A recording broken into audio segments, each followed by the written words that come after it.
Hey, thanks for being here. We're Rick and Julie here for Pantry Preparedness. So you planted a zucchini plant. Or maybe two. But you ended up with a lot of zucchini. And we're here to help you know what you can do. I mean, there's always the option of leaving it for a neighbor, or maybe playing a game like Zucchini Jenga. That's our favorite.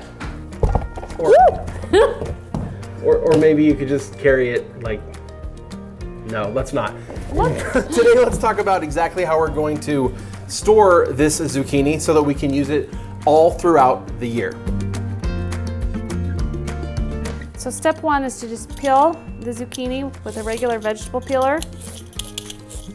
And I do it on a parchment paper to help not have a big mess. And then I can save it and give the scraps to my chickens as a treat, which they love. You can see it goes pretty quick. Like, it doesn't take much longer to peel one of these than like an individual carrot or potato. And I am not that great at peeling, so don't judge my peeling skills. And then flip it over. You just want to be careful you don't catch your fingers, and they do get slippery where they're peeled. They kind of bleed little zucchini tears. It's real quick. You just want to make sure you get all the peels off. You don't have to get quite all the way to the bottom. You're going to cut that off anyway on the top. Whoop, slippery. Then you move over to the cutting board. So then we just cut off the top and the bottom. And this is a pretty big zucchini. And so you want to cut it into kind of chunks, sections, so that you can manage it. Because we are going to put it through our food processor to help save us a lot of time, and it has to be able to fit. So I quarter these chunks, and then we'll get the seeds out in just a second. I've got a really cool hack for that, so you don't lose a bunch of the zucchini. You just take a regular spoon, and you can see the fruit. See that? Right there, there's kind of a line. So that's what we're gonna just scoop out, and you just use your spoon and you can go down and it scoops right out. And the chickens love that with the seeds. That's like their favorite. With our pile here. Now while she's doing that, you might be wondering like, what am I gonna use this much zucchini for? We've already used some zucchini this year. We love to make zucchini bread. We make zucchini cookies just I tried a couple days ago. Zucchini chocolate cake was delicious. So lots of really great recipes. In fact, I'll share some recipes at pantrypreparedness.com/recipes. I'll link to those in the description. You can use shredded zucchini as like a substitute for pasta, like in a lasagna. We don't really do that very much personally, but a lot of people do, and it works pretty effectively. And zucchini is fantastic because it is really good at taking the flavors of the things you put with it. So it doesn't have a lot of its own. But in baking flavor. especially, it provides and holds the moisture in your baking. So it makes your baked goods really moist and tasty, but they mostly just take on the flavors of whatever you're cooking with them. This is like one of the most prolific vegetables you can plant.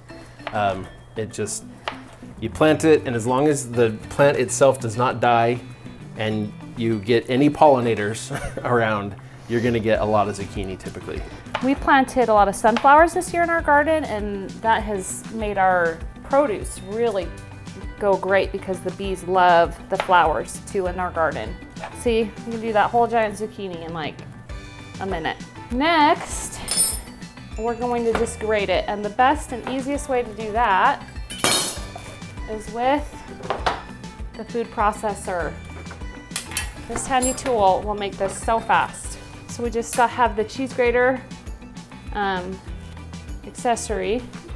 And if you don't have a food processor, you can literally just use your cheese grater. Just go get like whatever those cost, $3. And then you just like grate it, and it would be fine. And that's all we're doing here.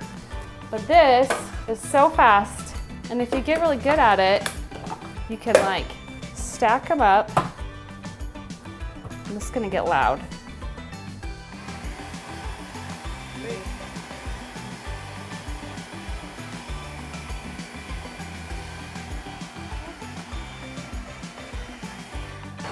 if you're going to grow zucchini, you should get one of these.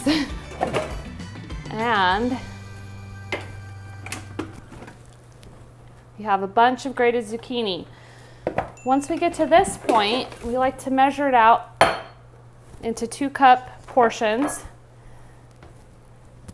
And I've washed my hands, so you just kind of fill it in your measuring cup. And I'm usually generous because it will squish down. And then you can get a baggie. And it's good to always date any food that you make. So you just write on your baggie 8/23, and you can put it in the bag. That's what I've done in the past. When you use it, you will want to let it defrost first, and there will be liquid in the bag. That's okay. Just make sure it goes in your recipe. Put it all in because the recipe is anticipating that moisture from the zucchini. And then you can do a bunch of these, or if you want to make it last longer. Because, you know, even regular Ziploc bags, those sandwich bags, or even if you're going to use like freezer bags, over time they're going to freeze or burn. So what we're going to do is we're actually going to vacuum seal these. Just got to get set up here real quick. I use this vacuum sealer all the time now since we got it. Got that ready to go. And here's how these work. They have, this is the larger size bag right here. I'm actually going to use the smaller size bag. I got this box of these at Costco. They had them on sale.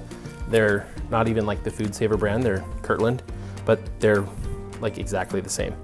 And so I have a ton of these now, just from that one package, which is pretty cool.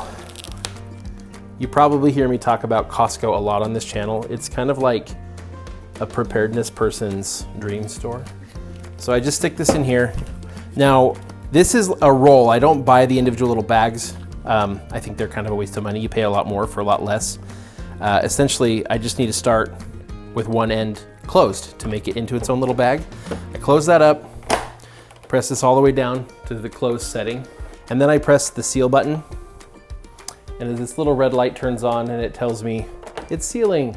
And when it turns off, I know it's done. I've used a couple other different models and they work basically the same. There we go. Now I've found, like that seal looks totally fine, but a lot of times when I go to enclose them, the seal won't be perfectly sealed and I'll lose the vacuum pretty quickly. So I actually pull it out just a little bit further, like 1/8 of an inch further, and seal it a second time on each end. Takes an extra few seconds, but I get that double seal, which is really nice. All right, so then I can open it up. And this is the part where I'm gonna have to kind of estimate, but we know that 2 cups fit really well inside of this bag. So if I do something similar and then give myself a little extra room. The cool thing is it's actually got this built-in slicer. So there we go. Open it up here and fill the bag. Okay, there's a lot of moisture in the zucchini. So you're gonna see here in just a second when I go to seal this up. First of all, I don't want any pieces right there where I'm gonna seal it, because they'll prevent it from sealing very well. But the other thing is, you'll see here, when I stick it in here, the end, by the way, has to go into this little kind of cup thing there. That's where it's gonna suck into, and it's made to be able to capture some of that moisture if it gets sucked out. But I don't wanna suck out all the moisture. So I'm gonna press this vacuum seal button, and once I see it getting to where it's starting to suck moisture up, I'm gonna go ahead and just press the seal button. It'll stop vacuuming and just start sealing. I have found I do that a lot with like cooked chicken. I do that with this kind of thing because I don't want all the moisture to get lost because of the vacuuming process. So I probably don't get quite as much vacuum, but it's gonna suck out most of the air first. See, it's still just air, moisture. If I'd let that go until it stopped on its own, I would have lost a lot of this moisture, which is part of the zucchini. It's part of what we're gonna use it in the recipes. Okay, so then I open it up, same thing, I slide it back a little bit.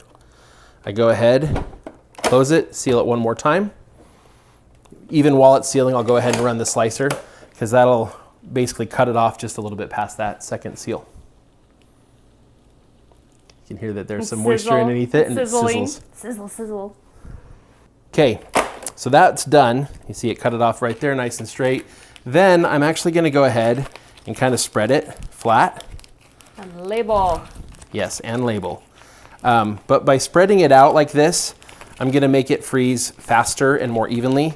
Plus, it's gonna make it store better because I'm gonna end up with a whole bunch of flat, like pancake shaped sized things that stack pretty well. So we date that so we know how old it is. And we're good to go. There's another bag of frozen zucchini. So that one large zucchini just gave us 6 cups of zucchini. Almost perfectly. Almost like slightly over because, you know, we are generous there. Just something to keep in mind. A lot of these kind of more medium-sized ones are probably more like 4 cups. The littlest ones, what do you think? More like 2 cups? Yeah. So, I mean, this right here alone is enough to make a batch of zucchini bread. So. You can also freeze your zucchini bread. Yeah, you can make the bread and then freeze it. Which is a great way to preserve it if you're making like a giant. I like to make a double batch at a time. I get at least 5 loaves. Well, we could eat through that all in one sitting with our family. With our big family. Oh, I need my spoon. We tend to put some in the freezer for later. And of course, you can always just use fresh zucchini in any of these recipes. We're just showing you. You can also not use it all today.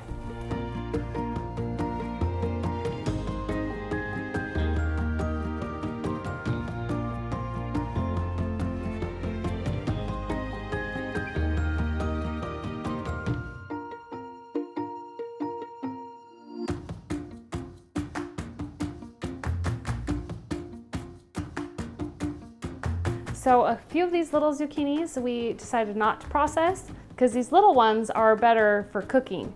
So if you want to put them in the oven or fry them on the stove, a little garlic, salt, and olive oil, these are the ones you want to save. The big ones are not as great for cooking, so we love to process those, shred them up, and use them in baking.